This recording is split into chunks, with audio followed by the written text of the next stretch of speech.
rei da terra pela inteligência, o homem é também um ser superior do ponto de vista material. Suas formas são harmoniosas e parecem fazer obedecer. Seu espírito tem um organismo admirável, o corpo.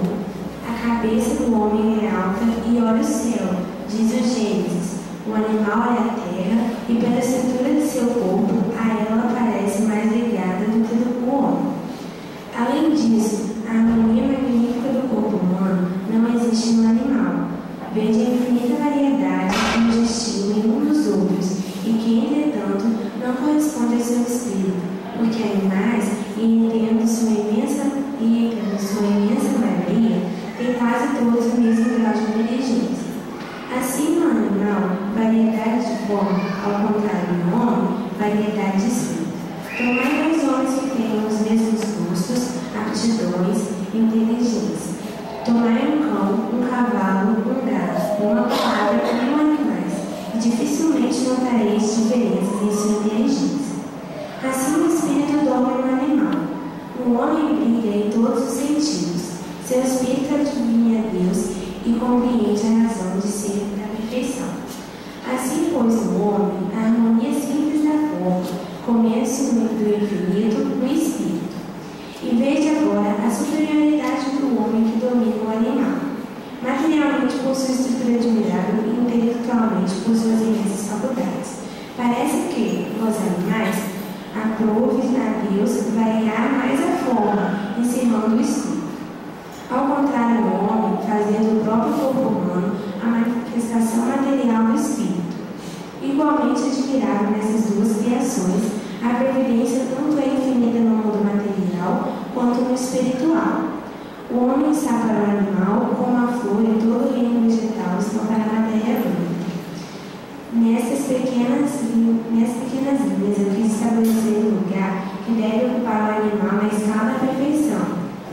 Veremos como pode elevar-se comparativamente ao homem. Charlet, Revista Espírita, julho 1860, autor Allan Kardec, editora Edição.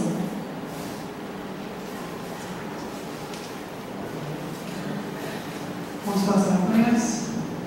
Querido Mestre, amado Jesus, obrigado pela oportunidade de mais uma noite estarmos aqui na nossa querida Casa Espírita para estudarmos, para nos aprimorarmos e tudo aquilo que aqui aprendemos nessa noite possamos colocar em prática na nossa vivência diária, na transformação íntima que deveremos fazer cada um de nós a seu tempo, de acordo com os nossos conhecimentos, de acordo com as nossas programações nessa encarnação.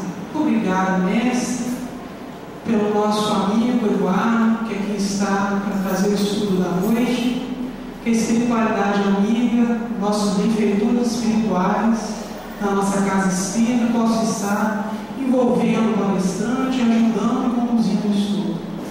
Muito obrigada, Mestre Jesus, que assim seja.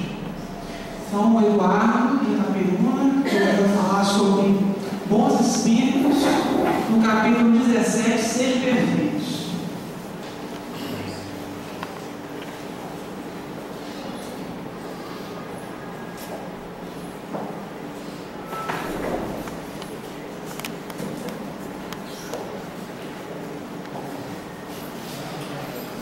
Meus queridos irmãos, que a paz do nosso Mestre Jesus possa estar em nossos corações, nos amparando e nos confortando cada vez mais, para que nós possamos, através do nosso esforço, através da nossa dedicação, alcançarmos as qualidades, conquistarmos os critérios para nos afirmarmos como bons espíritas, conforme é o tema sugerido na noite de hoje do Evangelho segundo o Espiritismo, capítulo 17, item 4. E é interessante que a gente estava coletando as informações com relação a esses estudos, e a gente começa a fazer uma reflexão, a gente começa a analisar. Eu falo por mim, eu começo a analisar a minha própria vida, essa minha existência, e os questionamentos que a gente vai buscando trazer, né, para esta noite, para esta reunião, primeiramente eu faço para mim mesmo, até para que eu possa fazer uma reflexão sobre as minhas ações, sobre os meus atos, e é justamente esta reflexão que eu gostaria de dividir com vocês. Longe de mim querer me colocar aqui na frente como uma pessoa, um estudioso ou alguém. Na verdade, eu sou um simples espírita que busca buscando as palavras de Kardec e de Jesus, faço uma reflexão íntima e compartilho com vocês. Então é essa reflexão que eu desejo nesta noite refletir com vocês e convidá-los a essa reflexão, compartilhar essa reflexão. É interessante que quando a gente está estudando, e principalmente esse tema, bons espíritas, observem que o termo bons espíritas, ele está, sendo diretamente colocado àqueles companheiros que adentram dentro de uma casa espírita e se dizem, eu sou espírita. Então a doutrina espírita coloca nesse trecho algumas informações para que nós possamos nos identificarmos e nos melhorarmos a cada dia mais nessa busca incessante pelo conhecimento. E interessante que quando eu estava analisando e estudando essa questão, bons espíritas, a gente sempre tem um paralelo, sempre existe a outra parte. Então será que existem maus espíritas? Porque na nossa vida a gente sempre tem esse paralelo de reflexão. Se existe o bom, então também deve existir o mal. Então, será que nós conceberíamos a questão de maus espíritas? Bom, vamos refletir um pouco sobre isso e vamos analisar um pouco essa situação. Vamos fazer um paralelo com relação aos bons espíritas ou maus espíritas, se é que existem, algumas outras, vamos dar um exemplo de profissões. Vamos pegar a profissão de um médico, que eu achei interessante essa questão do médico, porque todos nós buscamos esse profissional pelo menos uma vez na vida. E quando nós buscamos esse profissional da medicina, esse médico, nós buscamos sempre um bom médico. Nós esperamos sempre ser atendidos por um bom médico. Nós não nos agrada quando nós somos atendidos por um mau médico.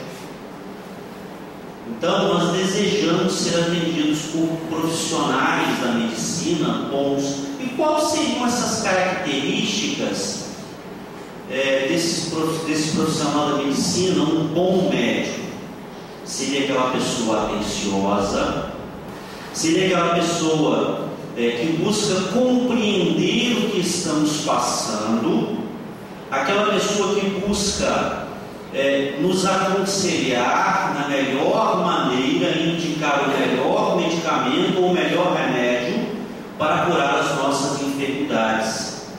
Isso seria características de um bom profissional da medicina.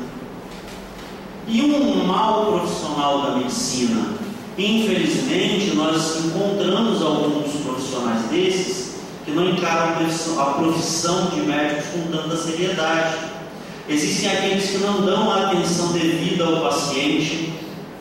Existe o médico Jesus, que só olha para o indivíduo, levanta-te, anda-te. Quer dizer, não coloca nem a mão no paciente, simplesmente olha, examina, escreve alguma coisa e manda embora.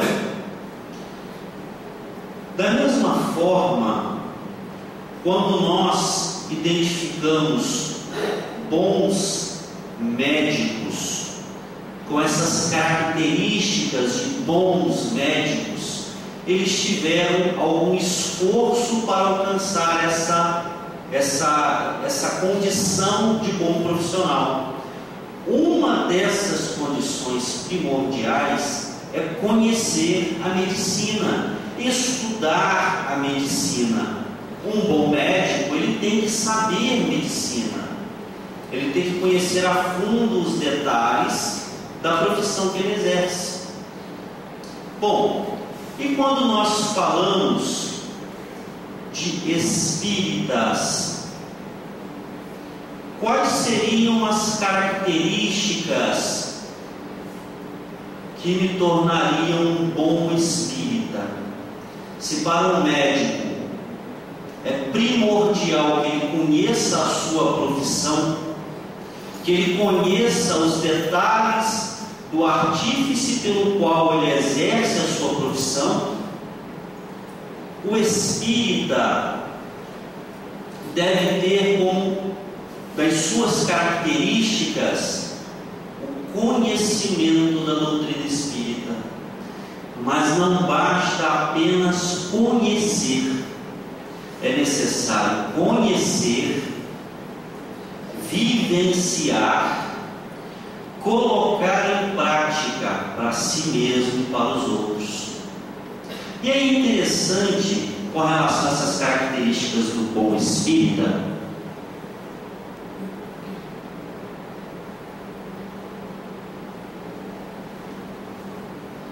a necessidade de conhecer a doutrina espírita. E olha como é que são as coisas, olha como é que essa reflexão é mais profunda do que a gente pensa. Bom, conhecer a doutrina espírita. Quais são os 5 princípios básicos da doutrina espírita? Quais são os 5 pontos primordiais da doutrina espírita? Crença em Deus. Nós que somos espíritas acreditamos num Deus. Primeira pergunta do Livro dos Espíritos: que é Deus? Inteligência suprema, causa primária de todas as coisas. Então nós acreditamos em Deus. Então posso dizer eu sou espírita? Necessariamente não. Eu vou dizer que eu sou monoteísta. Acredito em Deus. Politeístas são aqueles que acreditam em vários deuses. Eu sou monoteísta, eu acredito em Deus. Então só acreditar em Deus não vamos dizer assim, características suficientes que me tornem um bom espírita. Bom, eu tenho que crer também na imortalidade da alma, de que nós não iniciamos no ventre e não terminamos no túmulo. Nós temos um passado antes do reencarne e nós temos um futuro após o desenlace material do corpo. Então nós acreditamos que essa alma é imortal. Ela já viveu muito tempo no passado e ainda vai viver muito tempo pela frente. Fomos criados simples e ignorantes, mas temos um destino a uma perfeição. Somos infinitos. Nós não temos fim. Nós, espíritas, ao dizermos somos espíritas, também acreditamos na comunicabilidade com os espíritos, a mediunidade.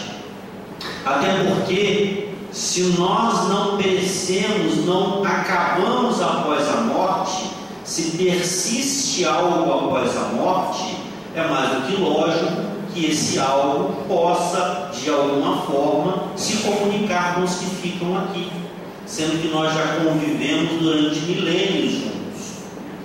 A reencarnação também é uma crença dos espíritas, é um dos pilares da doutrina espírita, que nós reencarnamos inúmeras vezes para que nós possamos aprimorar os nossos conhecimentos intelectuais e morais, coisa que em uma encarnação seria impossível conceber.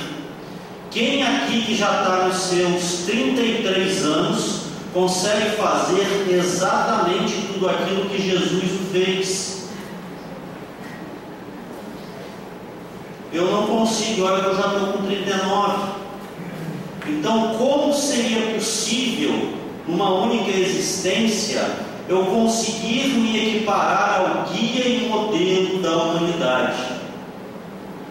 Então é necessário que nós tenhamos inúmeras experiências na carne para que nós possamos chegar ao nível em que Jesus chegou, em que Jesus está, como guia e modelo da humanidade. E para isso nós evoluímos, reencarnamos nesse mundo e em inúmeros outros mundos, como são a pluralidade dos mundos habitados. Na casa do meu Pai existem muitas moradas, porque apenas existir e conhecer esse mundo ainda não é o suficiente para a nossa plenitude espiritual.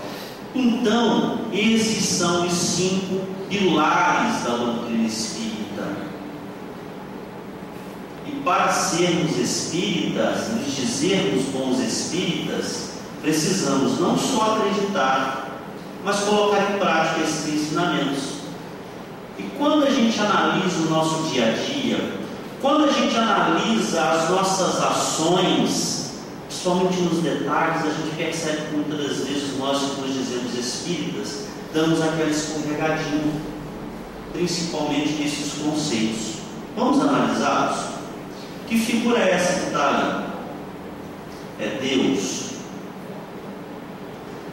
A grande maioria de nós tivemos uma origem católica. Eu falo por mim, meus pais são católicos, fui criado em berço católico, e consequentemente nas encarnações passadas, posso garantir que a grande maioria, ou na sua totalidade, todos nós viemos de um berço católico.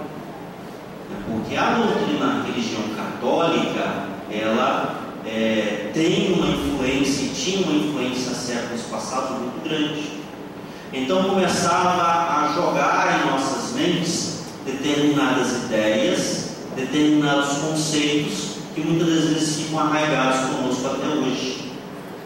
Então muitas das vezes nós ainda concebemos a imagem de um Deus, a imagem e semelhança do homem. Vocês já ouviram essa frase? Nós somos a imagem e semelhança de Deus. E justamente por esse conceito ainda arraigado dessas culturas, passadas da imagem, da necessidade da crença em imagem, na figura, é que surgiu a imagem de um Deus à nossa semelhança, perecível, com barba, como se por um cajado para se apoiar, tendo sentimentos iguais aos nossos, de raiva, de ciúme, aqueles sentimentos vingativos para com aqueles povos que não seguem os seus conceitos. Olha como é que colocaram a imagem de Deus igual à imagem do homem, justamente porque não se tinha uma concepção de uma inteligência suprema ou uma causa primária de todas as coisas, como a doutrina espírita nos explica, não dando a visão de um Deus como algo, como uma pessoa, mas sim como um ser, ou melhor, nem como um ser, um espírito no qual nós ainda não conseguimos definir. Então Deus não é quem, Deus é o que. E quando nós falamos que nós somos a semelhança, nós somos a imagem e semelhança de Deus, na verdade, essa frase tem um sentido importantíssimo, mas não um sentido figurado. Deus não tem a nossa forma, mas nós somos compostos de átomos, de células, de moléculas, e cada um desses componentes que compõem a nossa estrutura corpórea, o nosso perispírito e até mesmo nós como espíritos imortais, nós estamos mergulhados nessa energia salutar que é Deus. Nós estamos mergulhados nessa fonte viva de amor que é Deus. Então, por nós estarmos mergulhados nós somos, em essência, a imagem e semelhança de Deus. É como se nós tivéssemos um imenso recipiente cheio de perfume, e quando nós mergulhássemos a mão nesse recipiente, e ao tirarmos a mão desse recipiente, o cheiro do perfume está impregnado em nossas mãos. A nossa mão não é o perfume, mas o perfume nos rodeia. Jesus disse: vós sois deuses, porque nós temos a potencialidade de Deus em nós, e por isso somos a imagem e semelhança de Deus, não pela forma física, mas pelo potencial que carregamos dentro de nós. E muitas das vezes esquecemos disso. Muitas das vezes ainda achamos que um Deus é vingativo e nos pune quando nos coloca sobre uma determinada prova, uma determinada situação que nos encontramos, e acabamos dando essas deslizadas. Vocês querem ver uma outra situação interessante? Crença na imortalidade da alma. Nós espíritas acreditamos nisso, mas agimos como se acreditássemos dessa forma. Olha só, vamos dar um exemplo. A gente vai num restaurante, aquela comida gostosa, ontem foi domingo, né? Então normalmente a gente faz aquela comida mais saborosa. Normalmente quando a gente tem, né, vai na casa dos familiares, a mãe vai lá, prepara aquela comida gostosa, e a gente primeiro come com os olhos. A gente realmente ainda com os olhos maior que a barriga, né? E vê aquela comida gostosa, come, se empanturra de tanto comer, mais do que o organismo necessita. E o que acontece? Muitas das vezes a gente descobre uma determinada enfermidade, uma úlcera, uma gastrite, em função de uma falta de compreensão da imortalidade da alma. Se nós necessitamos desse corpo para passar por essa encarnação, vamos desencarnar, mas vamos levar todas as marcas que deixamos no nosso corpo conosco no perispírito para reencarnar numa próxima encarnação com essa marca. E muitas das vezes nós agredimos o nosso próprio organismo, o nosso próprio corpo, pensando que não existe um amanhã. Meu corpo só vive essa vida. Pelo contrário, as marcas que eu deixo desse meu corpo me seguirão em outras encarnações. E muitas das vezes nós não acreditamos nisso. Nós não valorizamos o nosso próprio corpo. Nós não valorizamos o nosso próprio corpo. Achamos que somos só espíritos. Só que o nosso espírito está ligado a um corpo que precisa de cuidados. E muitas das vezes nós damos essas deslizadas. Então, para sermos bons espíritas, nós precisamos, como eu falei no início, compreender e colocar em prática esses ensinamentos. E aí tem um ponto interessante. Antes até de falar de comunicabilidade com os espíritos, ainda falando de crença na imortalidade, a gente tem uns hábitos extremos. A gente sabe que a gente vai viver eternamente porque nós somos espíritas. Mas às vezes nós agimos de determinadas formas que não condizem com a crença na imortalidade da alma. Aí chega aquele companheiro de ideal espírita e tem uma doença, um câncer. E às vezes a gente vai comentar sobre o assunto, chega para o colega, chega a mudar a voz: ô fulano, você sabe aquele colega nosso? Está com câncer, vai morrer. Mas a morte não existe. Nós somos imortais. E às vezes a gente age, né, como se a vida fosse única nessa existência. Então essas são características de bons espíritas? Ainda não. Ainda deslizamos um pouco nos conceitos que nos fazem ou nos permitiriam ser bons espíritas, em pequenos detalhes do nosso dia a dia. E é a comunicabilidade com os espíritos, na mediunidade. Na questão 457 do Livro dos Espíritos, é perguntada a espiritualidade: podem os espíritos conhecer os nossos mais secretos pensamentos? E a espiritualidade responde: muitas vezes chegam a conhecer o que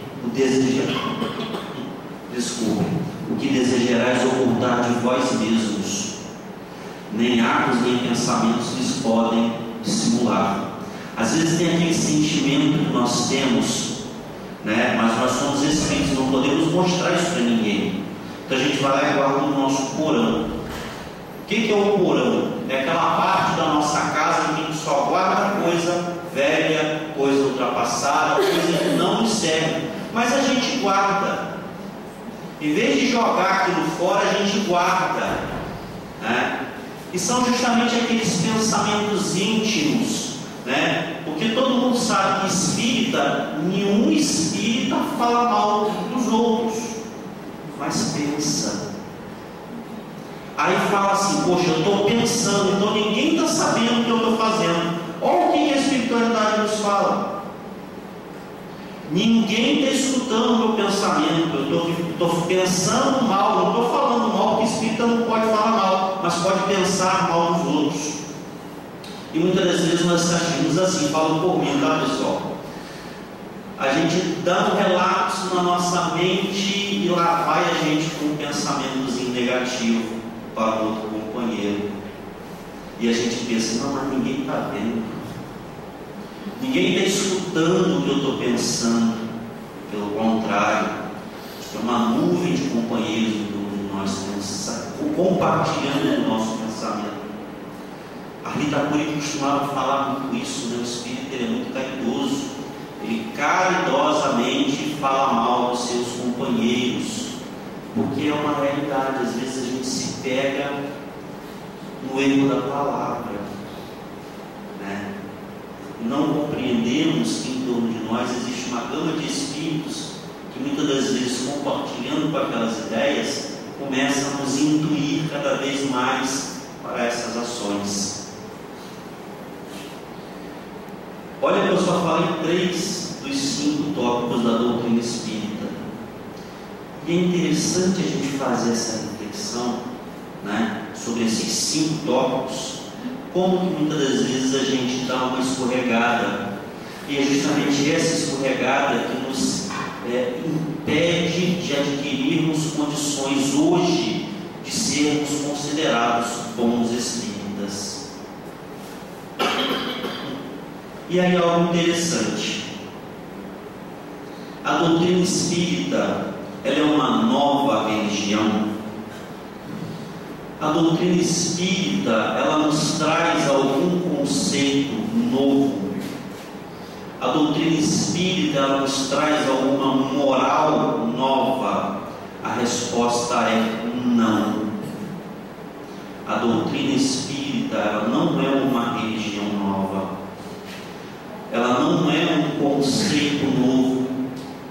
E ela também não é uma moral nova. Todos os ensinamentos da doutrina espírita provêm do Cristo. A doutrina espírita nada mais é do que o Consolador que está nos fazendo relembrar tudo aquilo que o Mestre nos falou há 2000 anos atrás. E que nós, né, devido às alegorias que nós colocamos, nós acabamos esquecendo a essência do que o Mestre falou. Então a doutrina espírita, ela não traz nenhuma moral nova para nós. Ela apenas nos relembra o que Jesus nos ensinou. E é interessante que Jesus, à sua época, compreendia que nós não tínhamos ainda a maturidade espiritual para compreender a fundo os seus dizeres. Tanto é que o que foi feito com ele quando ele trouxe os seus ensinamentos? Ele foi crucificado. E é interessante que muitas das vezes a gente pensa assim: nossa, na época de Jesus eu deveria ter sido um cristão que estava lá ferrenho na briga pelo cristianismo. Que nada. Podem ter certeza que nós estávamos lá pedindo também a crucificação de Jesus. Vocês querem ver um exemplo disso? Olha só. É só olharmos, na verdade, até para a nossa condição atual de hoje. Se nós estivéssemos na condição naquela época de cristãos realmente, nós estaríamos numa posição como inúmeros outros companheiros de destaque moral que vêm nos trazer mensagens edificantes. Então nós precisamos compreender que todos nós aqui estamos num nível evolutivo muito semelhante. Eu, vocês, os companheiros lá de baixo, todos nós estamos num nível evolutivo muito próximos. Por quê? Como é que eu consigo identificar isso? É só fazer a nossa auto-reflexão. É só se olhar diante do espelho, buscar lá no seu porão aqueles sentimentos que a gente ainda deixa escondido algumas vezes, mas que por vezes a gente acaba colocando para fora, né? É só a gente analisar esses sentimentos que nós temos guardados no nosso coração. E a gente vai ver que nós ainda estamos numa caminhada evolutiva importante, mas ainda estamos todos num nível evolutivo de evolução, ainda imperfeitos, mas caminhando para esse processo evolutivo, caminhando para nos tornarmos bons espíritas, mas ainda não somos. E é interessante, ao analisarmos esse trabalho de Jesus, que ele nos colocou todas as informações contidas no seu Evangelho através de alegorias, através de parábolas, de coisas simples do cotidiano, do dia a dia, até para que essa semente ficasse plantada em nossos corações. Lógico que em muitos conseguiu germinar, só que essas alegorias, esses ensinamentos de Jesus através de parábolas, eles foram ao longo do tempo, através dos interesses humanos, perdendo a sua essência e ganhando força nas suas alegorias. E ganhou força de tal forma, e Jesus, prevendo isso, nos promete algo que iria nos relembrar, isso é, passar por cima dessa alegoria que durou aí 1500, 1600 anos, né? Vai lá nos ensinamentos do Cristo, pega essa essência e traz essa essência para os dias atuais, onde nós já temos uma maturidade maior para compreender esses ensinamentos. E que instrumento foi esse? A doutrina espírita. Então a doutrina espírita, ela não cria uma verdade nova, ela não cria uma moral nova, ela apenas busca as informações do Cristo na sua essência e faz um salto sobre essas alegorias que foram colocadas durante séculos e mais séculos, e nos traz essas verdades para que nós possamos hoje, mais amadurecidos, refletir sobre essas informações. Interessante que quando chegamos nos dias de hoje, nós percebemos o seguinte: nesse ano que passou, de 2002, teve uma data significativa que chamou a atenção de muita gente. Essa data fazia menção a um ponto específico do calendário maia, dia 12 de dezembro de 2012, que segundo alguns, que interpretaram lá o calendário maia, o mundo ia passar por uma grande transformação. E alguns falavam que o mundo ia acabar, fizeram vários filmes com relação a isso.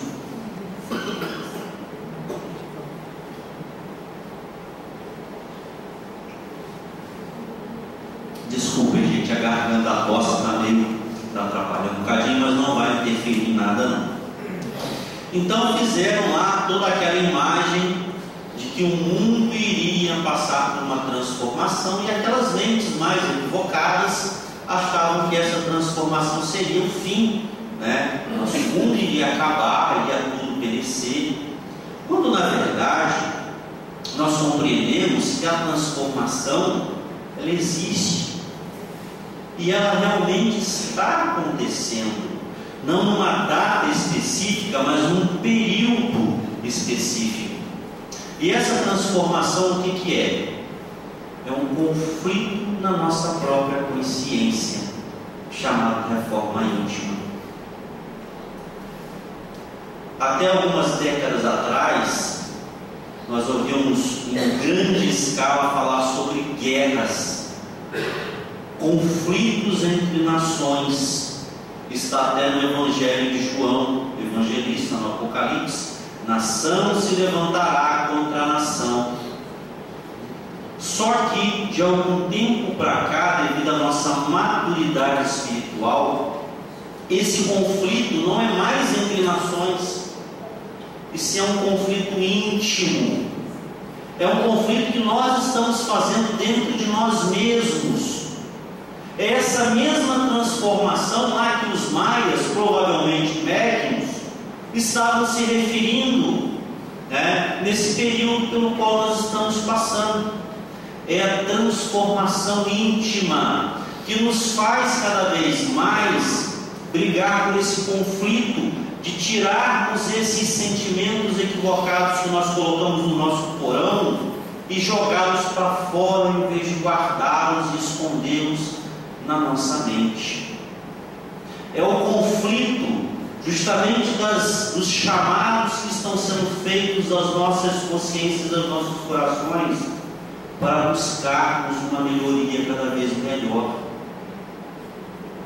para buscarmos as características dos bons espíritas.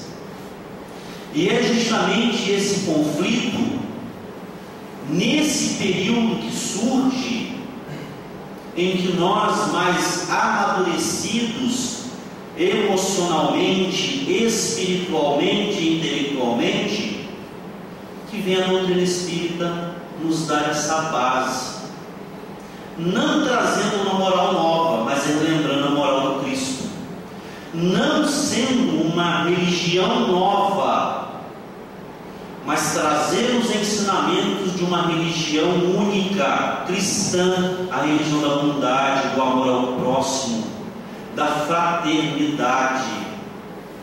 Essa era a religião que Jesus queria que nós entendêssemos, e estamos entendendo isso através desse instrumento que é a doutrina espírita. E é justamente através desse instrumento que nós compreendemos, através de Santo Agostinho, no Evangelho segundo o Espiritismo, que nós precisamos ter 5 características ao nos tornarmos bons espíritas. Perdão. Será que nós já adquirimos a capacidade de perdoar? Porque é interessante a questão do perdão. Quem consegue perdoar é porque em algum momento se sentiu ofendido. Por isso que nós falamos que Deus não castiga, porque Deus, ele não se ofende com os nossos atos. Deus está muito acima das atitudes equivocadas dos seus filhos ainda na infância. Então, o perdão, tudo bem, Eduardo, eu ainda não estou na condição de não me magoar, mas se nós já conseguirmos, mesmo na nossa condição de espíritos em evolução, perdoar de forma mais rápida a ofensa recebida, porque nós temos aquele hábito, a gente ainda está no estágio, falo por mim, eu ainda estou no estágio de que ainda me magoou, ainda me sinto ofendido, aí levo aquela ofensa para casa, fico remoendo, aí vou na casa espírita e vai aquele orador falar daquele ponto exato que a gente precisa ouvir. Já repararam isso? Às vezes a gente fala, poxa, parece que ele está falando para mim, E aí a gente começa a ouvir aquelas explanações e vem a espiritualidade nos cobrar aquele nosso conflito, íntimo, para tirar esses detritos do nosso corpo e nos livrarmos dele. E nós conseguimos perdoar. Poxa, realmente eu preciso perdoar. A doutrina espírita me explica isso. Eu tenho a necessidade de perdoar. Então Santo Agostinho fala isso, que nós, mesmo que ainda não temos a condição de não nos ofendermos, mas que nós possamos ter a capacidade de perdoar cada vez mais rápido, isso é, levar cada vez menos tempo remoendo aquele rancor dentro de nós.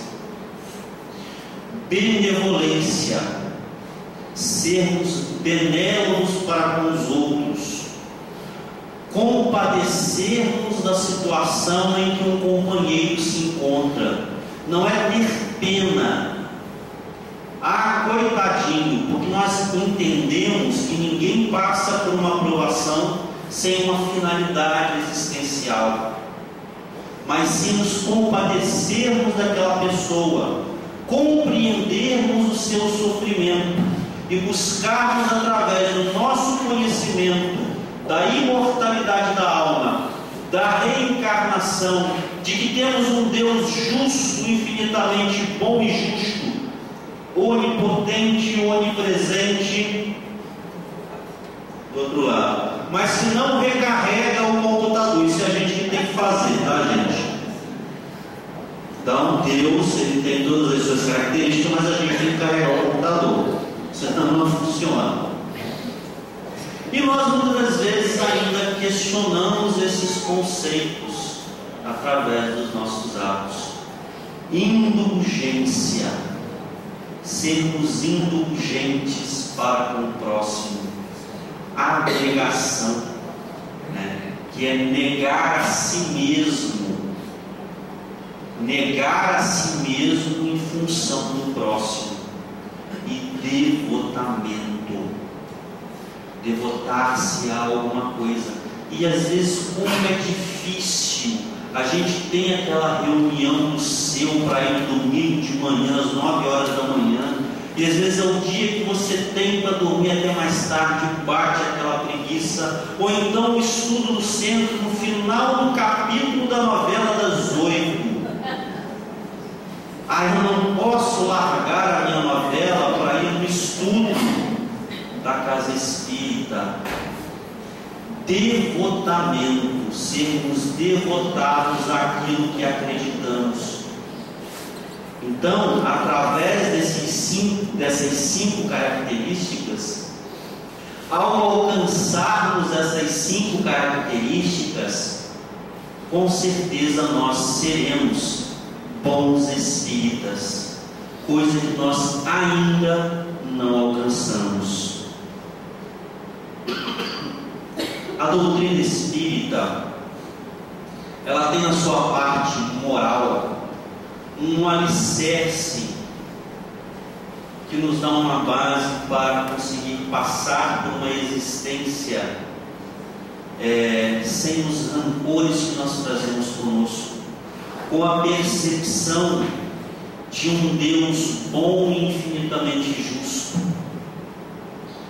que nos faz ou nos permite passar pelas provações que nós necessitamos e que na grande maioria dos casos nós escolhemos e pedimos.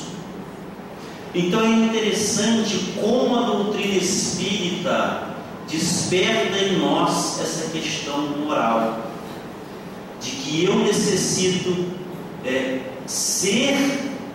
me melhorar, alcançar uma condição para conseguir encontrar a felicidade. E é interessante que essa moral que a doutrina espírita nos traz, que é a mesma moral do Cristo, nós passamos quase vamos dizer, 1,5 século equivocados nessa moral, nos lamentando cada vez que vinha um sofrimento à nossa porta. E aí é bom a gente refletir até que ponto essa moral espírita, que é a moral do Cristo, vive dentro de nós. Vamos fazer uma reflexão. Quando dá lá aquela dorzinha no fígado, ou aquela gastrite no estômago, a quem nós culpamos? A moral espírita, ela nos dá a compreender que o único culpado pelos nossos sofrimentos somos nós mesmos. Nós somos os grandes autores dos nossos sofrimentos. E muitas das vezes nós culpamos o alimento, nós culpamos. É interessante como é que a gente gosta de jogar a culpa em cima dos outros, quando na verdade a moral espírita, que é a moral do Cristo, nos fala que o grande culpado sobre os nossos sofrimentos somos nós mesmos. E o único ser capaz de mudar a nós mesmos somos nós. Olha que moral interessante. E na grande maioria das vezes nós deixamos essa moral passar. Nós não damos a importância necessária a essa moral. E olha que coisa fantástica. A chave da nossa felicidade está nas nossas mãos. A chave de sermos bons espíritos, ou bons espíritas, como o estudo nos pede, está conosco. Olha que moral interessante. E a doutrina espírita nos traz essa moral. E nós deixamos essa moral muitas das vezes passar. Nós não a compreendemos, ou melhor, nós até a compreendemos. Nós não conseguimos ainda colocar em prática na sua totalidade. Nós também, pessoal, não podemos nos rebaixar. Nós somos espíritos em evolução.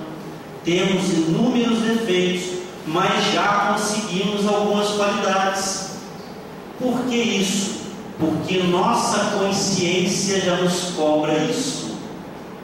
É o conflito que eu havia falado, alguns minutos atrás.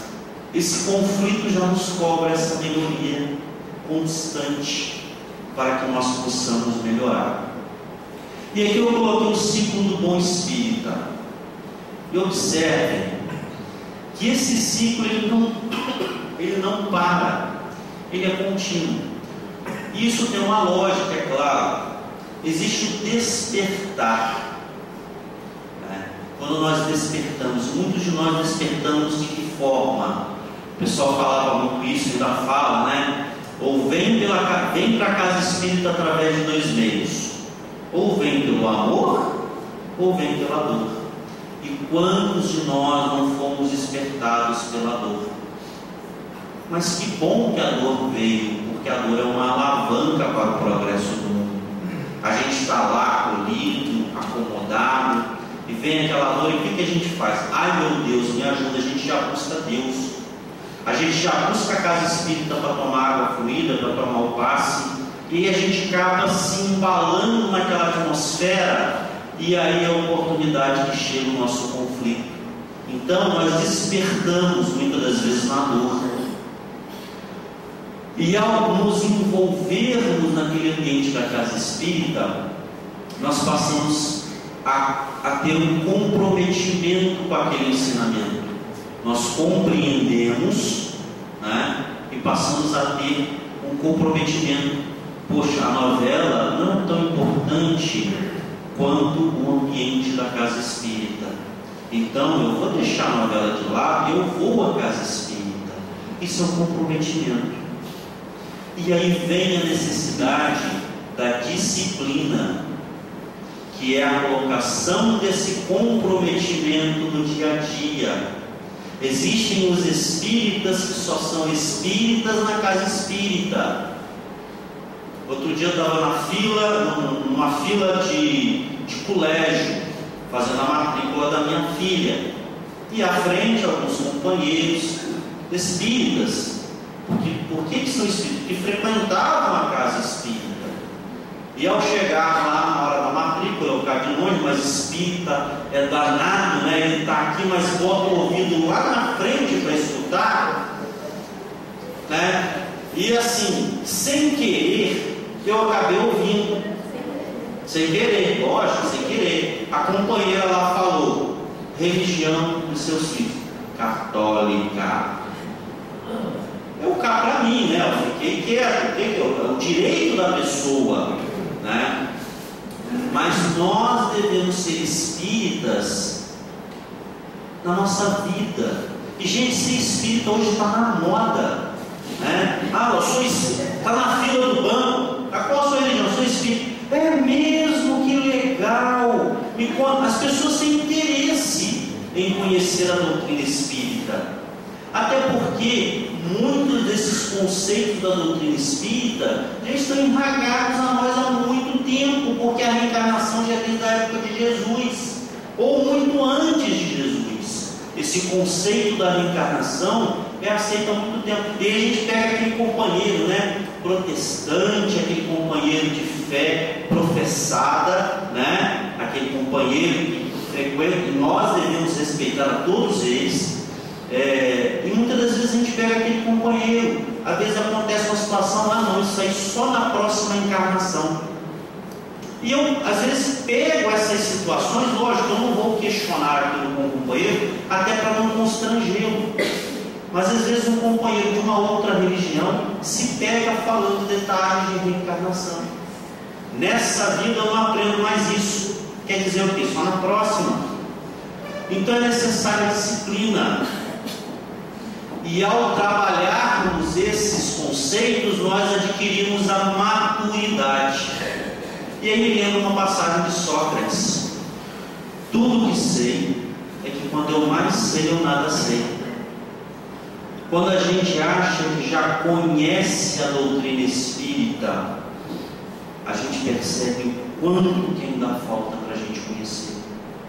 E a gente vai em nova empreitada, um novo despertar para um conhecimento novo, um novo comprometimento, uma nova disciplina, uma nova maturidade. Isso vira um ciclo. Então, o conhecimento da doutrina espírita, a doutrina espírita nos fornece, através dos ensinamentos de Jesus, é algo contínuo, assim como imortal somos todos nós. Nós iremos sempre aprender mais, compreender mais, caminhar mais.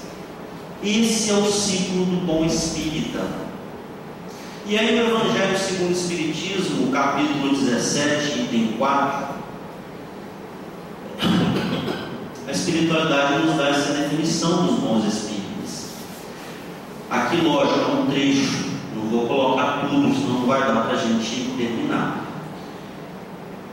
Aquele que pode ser, com razão, qualificado de espírita verdadeiro e sincero, se acha em grau superior de adiantamento moral.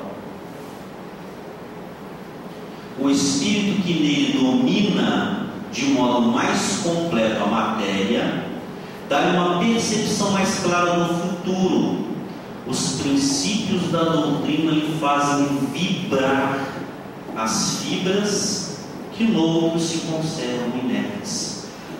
Sabe quando a gente vê aquele orador tipo um Divaldo Pereira Franco, um Raul Teixeira, né? E quando fala a gente chega a ficar todo arrepiado, né? Quando dá aquela explanação, e aquilo vibra tão fundo em nós que a gente começa a refletir aquilo na nossa própria vida.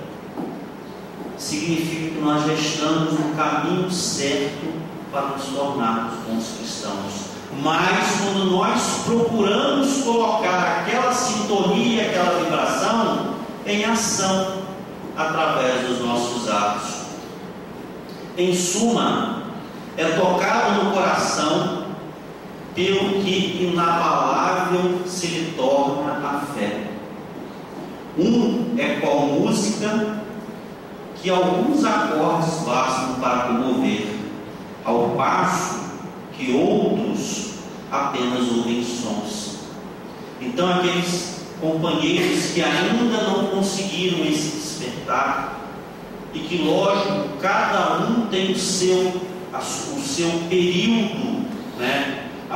O seu tempo para evoluir, porque a espiritualidade já nos fala, Deus não tem pressa. Nós somos imortais, cada um evolui ao seu tempo.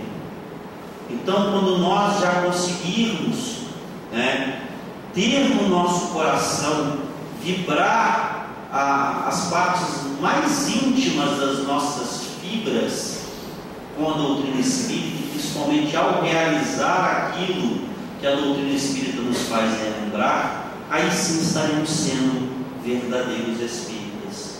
E para a gente quase finalizar, no livro dos Médiuns, nos dá algumas características dos espíritas que ainda não alcançaram essas máximas e que muitas das vezes não se esforçam para isso.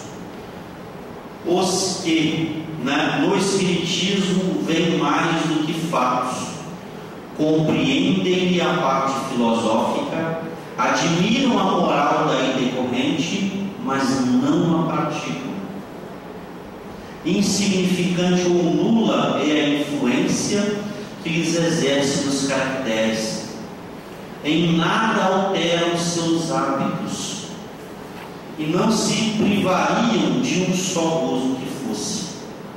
O avarento continua a sê-lo. O orgulhoso se conserva cheio de si. O invejoso e o ocioso sempre hostis. Consideram a caridade cristã apenas uma bela máxima. E como todos nós já sabemos, o que Paulo nos informa, que a fé sem a obra, sem a ação, é nula. Então que nós possamos, ao ouvir belas palavras que não são minhas, são relembradas pela doutrina espírita, mas são de Jesus, e quando isso nos toca a nossa alma, que nós possamos sair daqui um pouco melhores, porque a melhoria é contínua, é a cada dia, é a cada passo, e nos tornarmos bons espíritas também é a cada passo, porque a evolução não nos dá saltos. E aí vem o Evangelho segundo o Espiritismo nos mostrar que o verdadeiro sábio deve, portanto, de algum modo, isolar a alma do corpo para ver com os olhos do Espírito, e não nos enxergarmos como pessoas que vivem apenas uma encarnação, mas sim trabalharmos para que nós possamos cultivar agora, muitas das vezes, o que vamos colher na próxima. Trabalharmos em nós mesmos os conceitos de espíritos imortais que reencarnam várias vezes, e não apenas ler, compreender a doutrina espírita e os ensinamentos contidos nela, mas sim senti-los e praticá-los. E aí vem na sua acepção o que seria o verdadeiro espírita, algo que nós estamos caminhando e trabalhando muito para alcançar, e com certeza alcançaremos. Reconhece-se o verdadeiro espírita pela sua transformação moral e pelos esforços que emprega para domar suas más inclinações. Enquanto um se contenta com o seu horizonte limitado, outro, que aprende alguma coisa de melhor, se esforça para desligar-se dele e sempre o consegue se tem firme a sua vontade. Então, para que nós possamos alcançar a condição de bons espíritas, não depende do colega do lado, não depende do esposo, da esposa, dos filhos, depende unicamente de nós mesmos. E que nós possamos ter isso em nossas mentes, que nós temos a potencialidade de Deus dentro de nós. Jesus nos afirmou isso. Nós somos deuses. Então que nós possamos, através desse conflito que já nos chama a mente, ter firme o nosso pensamento, ter firme as nossas ações, e nos detalhes pequenos da vida, nas pequenas coisas do nosso dia a dia, trabalharmos em nós mesmos as características do bom espírita. Porque o bom espírita nada mais é do que o bom cristão. Que a paz do nosso Divino Mestre possa irradiar sobre as nossas mentes e os nossos corações a força e a vontade para que nós possamos caminhar sempre com a nossa própria felicidade. Que Deus nos abençoe.